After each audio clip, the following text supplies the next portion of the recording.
Hi friends, welcome back to my channel. இன்னைக்கு நாம பார்க்க போற வீடியோ என்ன பார்த்தீங்கன்னா, கணவன் மனைவி இடையே அன்பு அதிகரிக்க வாஸ்து சொல்லும் சில வழிகள் என்னென்ன வாங்க இன்னைக்கு அதை பத்தி பார்க்கலாம். கணவன் மனைவிக்குள் அதிக அன்பு இருந்தாலும் சண்டை சச்சரவுகளும் இருந்து கொண்டே இருக்கின்றன. கணவன் மனைவிக்குள் சண்டை சச்சரவுகள் ஏற்படுவதற்கு முக்கிய காரணமாக உங்கள் வீட்டில் இருக்கும் வாஸ்து தோஷங்களாக இருக்கலாம். ஒருவரது வீட்டில் வாஸ்து தோஷம் இருந்தால் படிப்படியாக கணவன் மனைவி இடையே காதல் மறைந்து அடிக்கடி சண்டை சச்சரவுகள் ஏற்படும். உங்கள் திருமண வாழ்க்கை மகிழ்ச்சியாக இருக்க வேண்டுமெனில் சில வாஸ்து குறிப்புகளை ஃபாலோ பண்ணுங்கள். இப்போது இந்த டிப்ஸை ஃபாலோ பண்ணினா கணவன் மனைவி இடையே அன்பு அதிகரிக்கும். அதை என்னென்ன தான் பார்க்க போகிறோம். பலரது வீடுகளில் கேஸ் அடுப்புகளும் சிங்குகளும் ஒரே வரிசையில் இருக்கும். சிங்க் மற்றும் கேஸ் அடுப்பு ஒரே வரிசையில் இருந்தால் அது உங்கள் வீட்டில் வாஸ்து குறைபாடுகளை ஏற்படுத்தும்.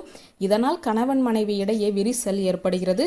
இது தவிர ஒரே கோட்டில் கேஸ் ஸ்டவ் மற்றும் சிங்க் இருப்பதால் வீட்டில் பணம் தொடர்பான பிரச்சனைகளும் எழுகின்றன.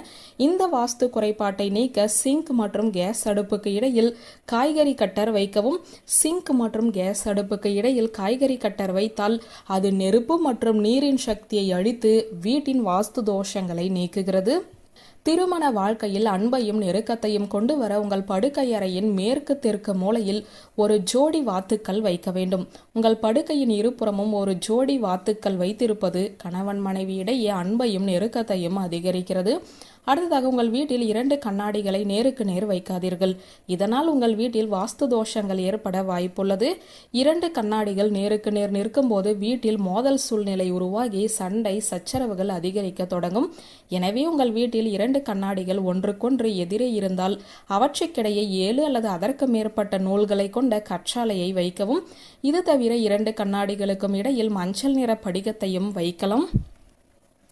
வீட்டில் தினமும் விநாயகரை வழிபடுவதும் அவர் முன் லட்டுக்களை பிரசாதமாக வழங்குவதும் கணவன் மனைவி இடையே அன்பு அதிகரிக்க உதவும். சிவனை வழிபடுவதால் கணவன் மனைவி இடையே அன்பு அதிகரிக்கும். உங்கள் உறவில் அன்பை கொண்டு வர விரும்பினால் 45 நாட்களுக்கு தினமும் சிவகலிங்கத்தின் மீது கங்காஜல் மற்றும் வில்வத்தை வழங்குங்கள். கணவன் மனைவிக்கு இடையே அன்பை அதிகரிக்க சாமந்தி பூக்களை விஷ்ணுவின் சிலைக்கு அர்ச்சனை செய்யுங்கள். இப்படி செய்வதால் கணவன் மனைவிக்குள் சண்டை மூற்று பெருகுவதுடன் அவர்களுக்கிடையே அன்பு பெருகும். அது மட்டுமில்லாமல் ஒவ்வொரு வெள்ளிக்கிழமையும் கடவுளுக்கு மனம் கமலும் பூக்களை சமர்ப்பிப்பதால் கணவன் மனைவி இடையே உள்ள இடைவெளியும் நீங்கும். இரவில் தூங்கும் முன் படுக்கைக்கு அடியில் தண்ணீர் நிரப்பப்பட்ட செம்பு பாத்திரத்தை வைக்கவும். இந்த தண்ணீரை காலையில் வீட்டிற்கு வெளியே தெளிக்கவும். இவ்வாறு செய்வதன் மூலம் கணவன் மனைவிக்குள் இருந்த பிரிவினை நீங்கி அன்பு பெருகும். துளசியின் 2 இலைகளை தவறாமல் கசக்கி உங்கள் பூஜை அறையில் வைக்கவும். அதன் பிறகு காயத்ரி மந்திரத்தை 21 முறை சொல்லி கடவுளை வணங்குங்கள். துர்க்கையை வழிபடுவதால் கணவன் மனைவி இடையே அன்பு அதிகரிக்கும். இது தவிர வியாழன் மாலை பீப்பல் மரத்தடியில் நெய் தீபம் ஏற்றி குறுக்கு வழியில் தீபம் ஏற்றவும். இவ்வாறு செய்வதன் மூலம் உங்கள் உறவில் அன்பு அதிகரிக்கும். உங்கள் உறவின் பதற்றத்தை நீக்கி அன்பை அதிகரிக்க விரும்பினால் உங்கள் படுக்கையறையின் சுவரில் ராதாகிருஷ்ணரின் பெரிய படத்தை வைக்கவும்.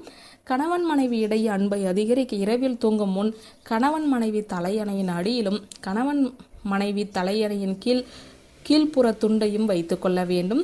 காலையில் எழுந்ததும் கற்பூரம் கொளுத்தி வீட்டிற்கு வெளியில் புடைசூலை எரியவும். இவ்வாறு செய்வதன் மூலம் உங்கள் உறவில் உள்ள கசப்புக்கள் நீங்கும்.